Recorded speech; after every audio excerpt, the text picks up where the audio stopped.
পুনমি, ইরফান এসেছে, হয়তো তোমাকে খুঁজছে, ঘরে যাও। শাশুড়ি ডাকে উঠে দাঁড়ায় পুনমি। এইমাত্র ইসির ঘরে আড্ডা দিচ্ছিল, গানে গানে ইসি আর সেহার সাথে। এরই মাঝে আসতে হলো লোকটাকে। আর আসলেও খুঁজতে হবে কেন এত? পুনমি তো কোনো কাজ করেনি না। লোকটা বাড়িতে থাকলে সবসময় দরজা বন্ধ করে পুনমিকে সামনে বসিয়ে রেখে চোখ দুটোকে উট পাখি ডিমের সাইজের মতো বানিয়ে দেখে কি আনন্দ পায় সে জানে। এত সুখ সুখ বিরক্তটাকে পুনমি লুকায় না। হাঁপ ছাড়তেই ইসি কপাল কুঁচকে বলল, এমন ভাব করছো ইরফান খুব জ্বালায় তোমাকে। সে আমরা বুঝি। বুঝেছ? বুঝেই থাকো। কপট রাগ দেখে পুনমি চলে যায়। সেহা ফোন বেজে উঠতেই সেহাও উজ্জ্বলের সাথে কথা বলতে একপাশে চলে যায়। 4 দিন পরই তাদের বিয়ে অনুষ্ঠান। ইসিও কি ওর মতো ছেড়ে দিয়ে ইকরি মিকরিকে নিয়ে ঘর থেকে বেরোয়। ইকরি মিকরি মিঠি দুটো ছানা, বয়স 2.5 মাস, ভারী গোলুমুলু হয়েছে। এই দুটোকে শুদ্ধকে দিয়ে দেওয়া প্রমিস করেছিল ইসে। যখন জন্মেছিল তখন দিতে চাইলেও প্রেরণা নেয়নি, বলেছে একটু করে দাও, আসলে খুব ছোট তো, আমি সারাদিন বাড়িতে থাকি না, শুধু টেক কেয়ার করতে গিয়ে যদি ক্ষতি করে দেয়। এত ছোট বাচ্চা। ইসিও তাই দেয়নি, তবে ওরা এখন যথেষ্ট বড় হয়েছে। শুনেছে শুদ্ধ 7 দিন ধরে খ্যান খ্যান করছে ইকরি মিকরির জন্য। দোতলা লিভিং রুমে বাড়ির প্রত্যেকে ছিল। এখন অলস বিকাল। ইহান ভাত ঘুম দিয়ে ফ্রেশ হয়ে কোথাও যাবে বলে বেরোচ্ছিল, ঠিক তখনই আলো ডেকে উঠল ব্যগ্র কণ্ঠে, বেরোচ্ছিস? আচ্ছা, কাঠ দুটো নিয়ে যা। কিসের কাঠ? সে আর অনুষ্ঠানের। একটা খন্দকার আঙ্কেলকে দিবি, আর একটা দিবি প্রেরণাদের, আর মিষ্টি নিয়ে যাস। ইহান বলল, ইনুর বাড়িতে যাব? হ্যাঁ, অসুবিধা কি? বাড়িতে গিয়ে তো কাঠ দিবি। ঋতু মন খচখচ করে উঠল শুনে। বলল, ও যেতে হবে কেন? ইরফান গিয়ে দিয়ে আসবে শ্বশুর বাড়ি ওর। আলো বিরক্ত হলো। কি আশ্চর্য কথা, আজই দিতে হবে? ইহান গেলে অসুবিধা কি? ইহান এক পলক মায়ের মুখ দেখছে, এক পলক দেখছে বড় মায়ের মুখ। এর মাঝে ইসি এলো। প্রেগনেন্সি 5 মাস চলছে। পেটটা অস্বাভাবিক রকমের বড়, কারণ ভিতরে যে একজন নেই, আছে 2 জন। মঈন ফরাজি দ্বিগুণ খুশি। বাবা চাচা আর ভাইদের সামনে পেট নিয়ে খুব একটা আসে না ইসি। বড় একটা সুতি ওড়না ঢেকে ইকরি মিকরি নিয়ে এগিয়ে এসে ইহানকে বলল, ও বাড়ি গেলে ইকরি মিকরিকে নিয়ে যাও দাদা। শুদ্ধ জেদ করছে নাকি ওর মায়ের কাছে, বলে ইসি আর চোখে ঋতুকে দেখে নিল। মেজমা মনে মনে তাকে চিবিয়ে খাবে ইহানকে এমন সুযোগ করে দেওয়ার জন্য, তা তো নিশ্চিত। আকস্মাৎ কপালে রেখা বিলীন হয় ইহানের। শুদ্ধ? হ্যাঁ, ছেলেটাকে বহুদিন দেখে না সে। শেষ দেখেছিল 15 দিন আগে, একটা কাজে ওদের স্কুলের আশেপাশে গিয়েছিল। তখন এক ঝলক দেখেছিল। ইহান আর কিছু শুনল না, বুঝল না। ইকরি মিকরিকে রাখা বাকেটটা, ওদের প্রিসক্রিপশনে ওদের ডায়েট ফুড এবং অনুষ্ঠানের কার্ড দুটো নিয়ে বেরিয়ে যায় সে। প্রেরণা দরজা থেকে নড়ে না। এটা খুবই বিরক্তকর ব্যাপার। ইহান হাঁক ছেড়ে বলে বসে, বেগার নই যে দরজা থেকে তাড়াতে পারবেন। I have to come inside. বহুদিন আগে, বহু দিন পর ওই লোকের ঠান্ডা তবে হাসকির স্বরে শুনল প্রেরণা। হুশ খুয়ে দাঁড়িয়েছিল প্রেরণা, চুপচাপ সরে গেল একপাশে। বাড়িতে ইনুপিত মিস জেনি কেউই নেই। এই লোকটার টাইমিং খারাপ নাকি তার কপাল। ইহান ঘরে ঢুকতেই শুদ্ধ এলো ছুটে। মাম্মার ফোনে গেমস খেলছিল সে। আচমকা ইহান আঙ্কেলকে আর তার হাতে ইকরি মিকরিকে দেখে অতি আনন্দে চিৎকার দিয়ে উঠল। বাচ্চা ছেলেটা। প্রেরণার কানে বাজতে থাকলো ছেলের উল্লাস। ইহান শুদ্ধকে কোলে নিয়ে গুছিয়ে বসলো সোফাতে। প্রেরণাকে গম্ভীর কণ্ঠে বলল, ইনভিটেশন কার্ড নিয়ে এলাম আর মিষ্টি। আগামী 6 তারিখ যাবেন। প্রেরণা ওসব কিছু শুনছিলই না, শুধু চেয়ে চেয়ে দেখছে প্রাণবন্ত শুদ্ধকে। লোকটা আগমনে খিটখিটে পাড়া নাই হয়ে গিয়েছে। এতক্ষণ ভারী জ্বালিয়েছে প্রেরণাকে। রাফিদের তো জেল হয়েছে শুনেছি। অ্যাপার্টমেন্ট ছাড়তে চাইছেন, কাস্টমার পাচ্ছেন না। আমার কাছে আছে কাস্টমার, আমার নববিবাহিত বন্ধু ও ওর স্ত্রী। ওরা এই এরিয়ায় অ্যাপার্টমেন্ট খুঁজছে। আপনার ওদের নাম্বার লাগলে ইনুকে বলবেন আমাকে কল দিতে। প্রেরণা তখনও কোনো জবাব দেয় না। প্রেরণা অন্যমনস্কতা ভাঙে ইহানকে ডাকে, I think I should go and please don't feel hesitate. আমার সোসাইটির লোক, সামনাসামনি ব্লক দেওয়া যাবে না। দারুণ লজ্জা পেয়ে চোখ নামালো প্রেরণা। মুখটা ফ্যাকাশে করে বলল, চা খাবেন? শুধু উঠে ইহান আঙ্কেলের হাত টেনে ধরল, বলল, মামা পেস্ট্রি বানিয়েছে আঙ্কেল, তুমি খাবে? হাসলো সামান্য ইহান শুদ্ধর গালে টেনে দিয়ে বলল, যে বানিয়েছে সে না দিলে তো খাওয়া যাবে না। সংকোচে এলোমেলো দৃষ্টি ফেলে প্রেরণা কাপা স্বরে বলল, আপনি বসুন, আনছি, প্লিজ সিট। ইহান কি মনে করে বসে পড়ল। তার লোভী মন চাইছে না এখান থেকে উঠতে, একটু চাইছে না। বসে পায়ের উপর পা তুলে পা না যাচ্ছে। শুদ্ধ সরু চোখে ইহানকে দেখে বলল, এভাবে পা নাচিও না আঙ্কেল, এটা ব্যাড ম্যানার্স, মামা বকবে। ইহান হেসে পা নামিয়ে নেয়, দুষ্টুমি করে বলে, তাই নাকি? তাহলে তো নামাতেই হয়। আমার একটু ইচ্ছে নেই তোমার মাম্মার বকা খাওয়ার। প্রেরণা রান্নাঘরে ঢুকেছে। ইকরি মিকরিকে সুন্দর মতো আরাম করতে দিয়ে শুদ্ধ ইহান আঙ্কেল ঠিক পাশে বসে মামার ফোনটা হাতে নিল। একটা গেম সে অসম্পূর্ণ রেখেছিল, ওটা খেলবে। ফোনটা গরম হয়ে প্রায় অকেজো হয়েছে। স্ক্রিনে আঙ্গুল চালাতে কাজ করছে দেরিতে। অধৈর্য সূর্য দ্রুত আঙ্গুল চালায়। এলোপাথারি ছোঁয়া হঠাৎ ফটো গ্যালারির সামনে আসে, আর সেখানে একটা ছবি। ইহান এতক্ষণ মনোযোগ দিয়ে শুদ্ধ কাজ কারবার দেখছিল। আচমকা তার দৃষ্টি একেবারে স্থির হয়ে যায় ফোনের স্ক্রিনে, এবং আচমকা শুদ্ধর হাত থেকে থাবা মেরে নিল ফোনটা। শুদ্ধ কেঁপে উঠল। ইহান চোখ বড় বড় করে ছবিটা কিছুক্ষণ দেখলো, শ্বাস ফেললো বড় বড়। এতপর শুদ্ধর দিকে তাকিয়ে অস্ফুট বলে, এই লোকটা চেনো তুমি? শুদ্ধ উপর নিচ মাথা ঝাঁকায়। হাঁসফাঁস করে উঠে ইহান ঢোক গিলে নিয়ে বলে, কে? পাপা। রান্নাঘরে চুপচাপ দাঁড়িয়ে ছিল, যদিও প্রেরণা মনোযোগ ছিল এই দিকটাতে।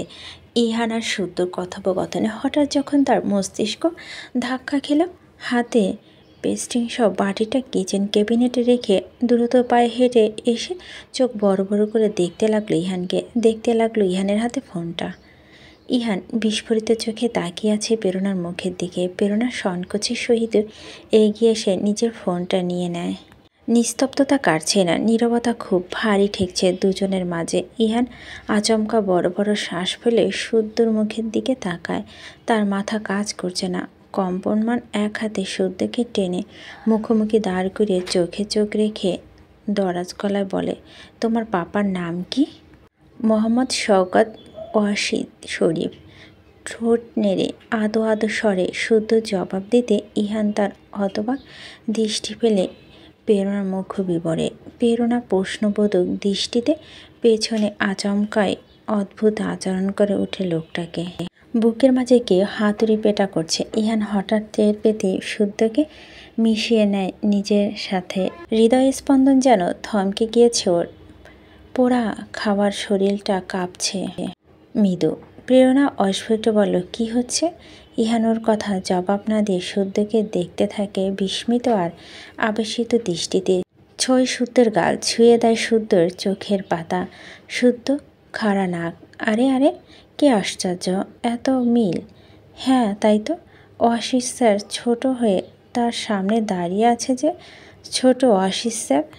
ইহান, আপনি ঠিক আছেন? আপনার কি হয়েছে? প্রেরণা উৎকণ্ঠা জর্জরিত প্রশ্নের জবাব না দিয়ে ইহান শুদ্ধকে আর একটু মিশিয়ে নিয়ে পাগলের মতো চুমো খায় শুদ্ধর দু গালে। শক্ত দুটো হাত কাঁপছে। ওই হাতে শুদ্ধর গাল চেপে ধরে কপালে কপাল ঠেকে কাপা গলায় বলে, তুমি জুনিয়র ওয়াসিস শরীফ? শুদ্ধ ইহান আঙ্কেলকে ঠিক বুঝতে পারছে না। ওর বিস্মিত চোখ জোড়া মাকে দেখছে। প্রেরণা এগিয়ে যেতে ইহান চোখ তুলে তাকালো। হঠাৎ করে পাল্টে গেছে ইহান চোখের রং। এই কারণ জানে না প্রেরণা। ইহান ঢোক গিলে নিজেকে সংযত করে বলে উঠে, ইন 2014 তিব্বত শান্তিরক্ষা মিশনে আমি ছিলাম ওয়াসিস স্যারের সাথে। হঠাৎ করে কেমন মুখটা বোকা বোকা হয়ে যায় প্রেরণার। ইহান দু হাত মুষ্টিবদ্ধ করে নেয়। নিজের ছটফটানি দমিয়ে রেখে বিস্ফোরিত চোখে প্রেরণার পা থেকে মাথা দেখে। হঠাৎ তার কানে বাজে একজন লোকের কণ্ঠস্বর। সে বলছে, জানো তাজওয়ার, আমি এই মিশনটা শেষ করে অবসরে যাব। কেন স্যার? 37-এ আপনার দেশ সেবা শেষ। হেসেছিল সে, বলেছিল, ডোন্ট টেক দিস সিরিয়াসলি। আসলে মনটা বারবার ছোট হয়ে যায় বুঝলে। তোমার ম্যাম খুব স্ট্রাগল করেছে জীবনে। এক দেখায় ভালো লাগা, ভালোবাসতে তাকে নিজের করেছি, কিন্তু কোথাও না কোথায় আমার মনে হয় তার সঠিক মর্যাদা আমি দিতে পারি না। এই এত দূরে থাকি, বছরে কটা দিন পায়। তার স্ট্রাগল আর শেষ হয় না। ছোট্টবেলা থেকে করেছে, এখনও করছে, আর ভবিষ্যতে করতে হবে হয়তো। আসলে নিজে আর খেয়াল খুশিতে এমন একটা অসহায় মেয়েকে জীবনে জড়ানোটা ভুল হয়েছে। তার অসহায়ত্ব আর কমাতে পারিনি আমি। ইটস ওকে স্যার, আমি নিশ্চিত ম্যাম আপনাকে নিয়ে গর্ব করে। আপনি কোনো গ্লানি রাখবেন না। আর এই মিশন শেষে আপনার উচিত হবে ম্যামকে বছরখানিক সময় দেওয়া। বেশ লম্বা সময় ধরে ভুগিয়েছেন এইবার। ম্যামের আসলে খুব ধৈর্য। দুজন দুজনের চোখের দিকে তাকিয়ে আছে। ইহান সেই দৃষ্টি নামায় মেঝেতে। কানের কাছে আবারও কেউ হৈ হৈ করে বলে উঠল, তোমার ম্যামের নাম নীলিমা। এই নামটা আমি দিয়েছি এবং এটাই তার নাম। কি বললেন? প্রেরণা প্রশ্নটি করে উঠে নির্লিপ্ত ভঙ্গিতে। ইহান লম্বা শ্বাস ফেলে চুপচাপ বসে শুদ্ধকে কোলে টেনে নেয়। আবারও দু গালে চুমু খেয়ে ক্ষীণ আওয়াজে বলতে থাকে, তুমি ওয়াসির শরীফের অংশ। আরে বাচ্চাটা, আরে বাচ্চাটা, আরে বাচ্চাটা। কথা জড়িয়ে যাচ্ছে ইহানের। প্রেরণা এমনিতেই খুব শক্ত গোছের মেয়ে। হুটহাট ওয়াসিদের কথা মনে পড়লে সে ভাঙে না। তবে আজ ব্যতিক্রম। সম্পূর্ণ একটা কাকতালীয় ঘটনার শিকার তারা দুজন। অবাক বিস্ময়ের সামনে মানুষটাকে দেখে কান্না মিশ্রিত গলায় বলে ওঠে, কোন ক্যান্টনমেন্টে? কুমিল্লা ক্যান্টনমেন্টে ছিলাম, ক্যাপ্টেন মোহাম্মদ তাজওয়ার মির্জা। এলোমেলো দৃষ্টি ফেলে প্রেরণা আর ইহান নিমেষহীন ভঙ্গিতে দেখছে ভদ্র মহিলাকে। ইহান শুধু দেখছেই, সে হাসতে পারছে না নিজের দুর্ভাগ্যের ওপর। এভাবে হোঁচট খাওয়ার কথা ছিল তার, এভাবে এতটা নির্মমভাবে। দুহাতে মুখ ঢেকে প্রেরণা আবার হাত দুটো সরায়। দীর্ঘশ্বাস ফেলে নিজেকে সামলে নেয়। ইহান শক্ত হাতে শুদ্ধকে জড়িয়ে রেখেছে। প্রেরণাকে বলে ওঠে, রাষ্ট্রীয় সম্মাননা নিতে আসেননি কেন?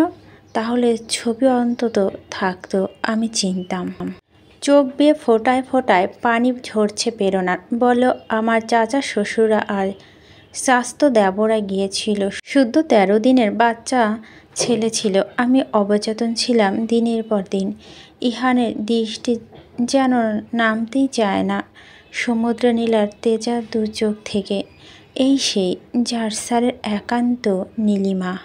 ওয়াসির স্যার কি ভীষণ জেলাস ছিলেন তার স্ত্রীর ব্যাপারে। জনসম্মুখে নামটা অবধি উচ্চারণ করতেন না। বলতেন, আমার বউয়ের নামটা জীবনী শক্তিতে ভরপুর জানো। ওর নামটা বারবার যখন আমি উচ্চারণ করি, নিজের ভীষণ প্রেরণা খুঁজে পাই লাইফে।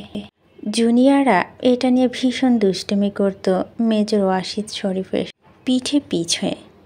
আজ ইহান টের পাচ্ছে ওয়াসির শরীফ তার স্ত্রীকে নিয়ে কেন এত জেলাস থাকতেন।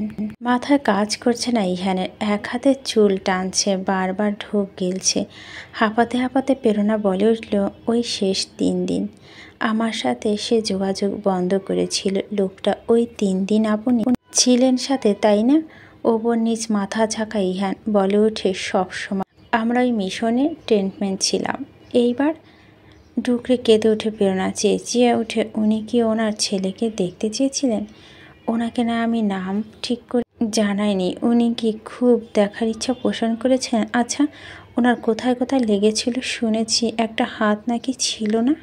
বলতে বলতে মেঝেতে হাত পা ছড়িয়ে বসে হাউমাউ করে কেঁদে ওঠে প্রেরণা। ইহান চোখ দুটো ঝাপসা হয়ে আসে। শ্বাস নিতে কষ্ট হয়। দু হাতে মুখ চেপে ধরে শ্বাস নিয়ে বলে উঠে, উনি আপনার কথা বেশি বলেছেন। বলেছেন ছেলের জন্য বাঁচতে। ওর মাঝে সে আছে, থাকছে না প্রেরণা। চেঁচাচ্ছে ওই লোকটা। ওই লোকটা বেশি হিরোইজম দেখাতে গিয়েছিলেন, তাই না? স্বার্থপরের মতো আমাদের কথা ভাবেনি, তাই না বলুন? শান্ত হতে পারছে না প্রেরণা। ইহানের বুকের সাথে চেপেই ধরে থাকে শুদ্ধকে।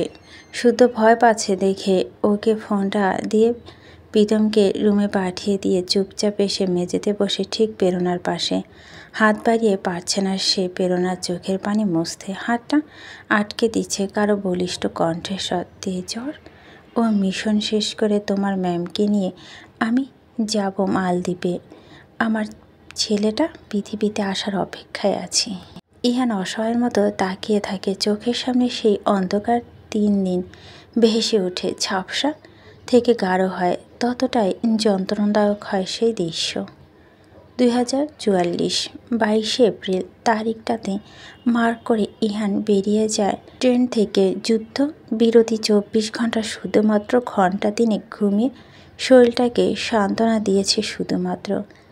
আজকের রাতটা জোছনার। এত উৎকণ্ঠার মাঝেও বাইরে জোছনা স্নান করছে এক ঝাঁক সৈন্যদল। বাংলাদেশ ও নেপাল সেনাবাহিনী থেকে এরা পরিকল্পনা করছে পরবর্তী অ্যাটাকের। ওপাশ থেকে প্রস্তুত চীন সৈনিক। তারা তিব্বতের দখলদারিত্বে পেতে মরিয়া। ইহান কিছুক্ষণ বাইরে পায়চারি করে আড্ডায় অংশ না নিয়ে ঢুকলো। ট্রেন ঢুকে স্যালুট ঢুকলো। ঘুরে দাঁড়ায় মেজর শওকত ওয়াসির শরীফ। শক্ত এবং ধীর জোয়ালে এর অভিজাত্য শীল পুরুষের ভয়ঙ্কর, যার নাকের ডগায় স্মিথ হেসে জবাব দেয়, তাজওয়ার, যুদ্ধক্ষেত্রে আমরা সবাই সৈনিক। অস্ত্র আমি আর তুমি দুজনই তুলি সমানভাবে, কেউ বেশি কেউ কম নয়। ইহান হালকা হেসে ভিতরে ঢুকলো। বলল, স্যার, ম্যামের সাথে যোগাযোগ করতে হবে। নেটওয়ার্ক কানেকশন পুরোটাই অফ করে রাখা। আপনি অর্ডার দিন, আমি টিম পাঠাই নেপালে। আজ রাত তো আমি থাকবো ফিল্ডে। ওর কথা গায়ে মাখল না ওয়াসিদ শরীফ। উল্টো বলল, ইউ ক্যান অ্যাড্রেস হার ভাবি।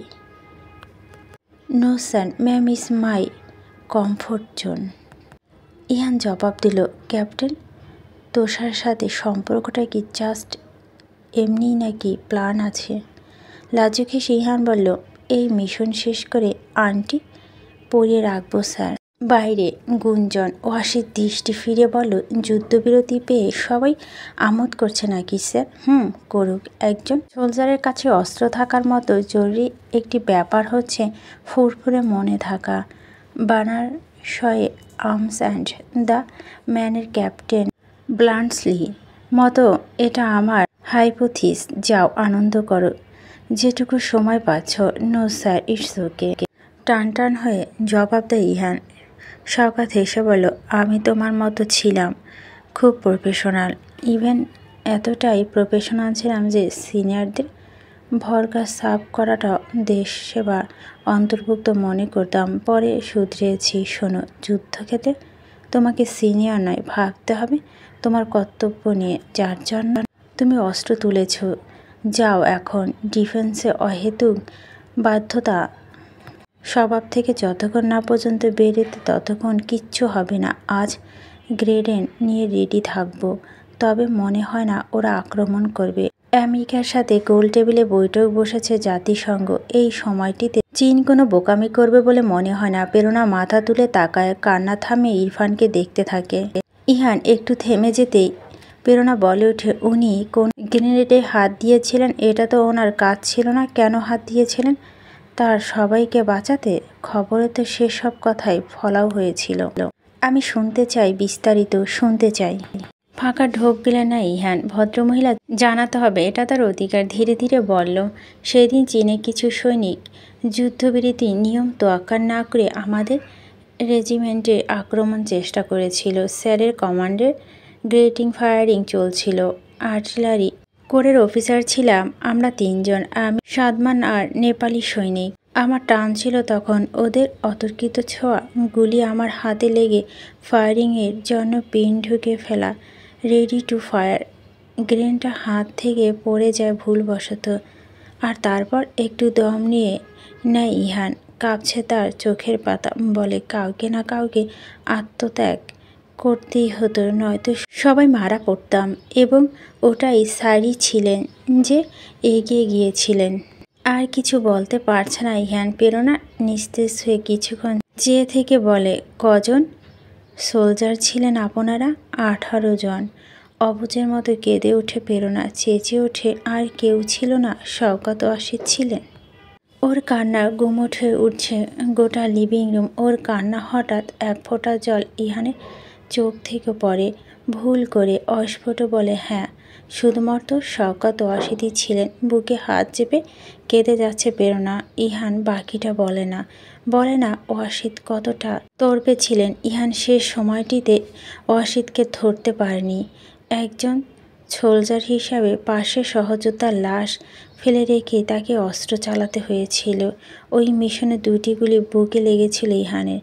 বাঁচার আশা ছেড়ে দিয়ে পড়ে গিয়েছিল মাটিতে, কিন্তু সে বেঁচেছে। কাপুরুষরা বেঁচে থাকে, তাই হয়তো বেঁচেছে। সময় গড়ায়। ইহান সামলে নেয় নিজেকে। প্রেরণাকে বলল, স্যারের লাশ দেখতে দেয়নি আপনাকে, তাই না? দুপাশে মাথা ঝাঁকায় প্রেরণা কাঁদতে কাঁদতে।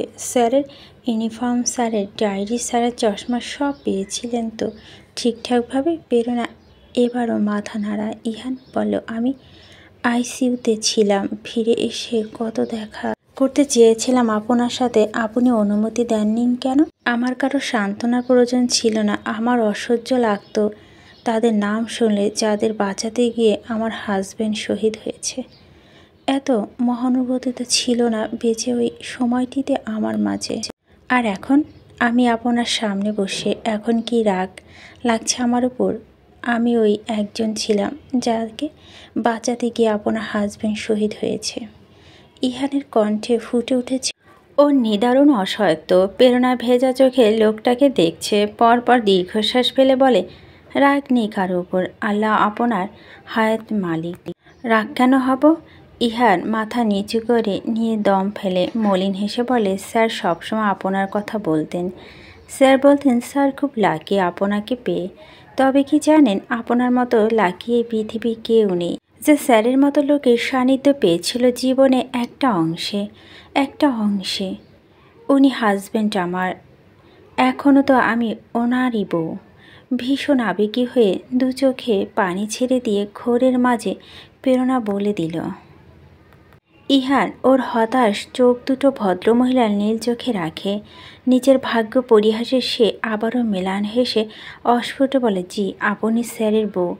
উনি শেষ সময়ে কিছু বলেছিলেন? কোনো কথা বলতে পেরেছিলেন? আকুল হয়ে জানতে চাইল প্রেরণা।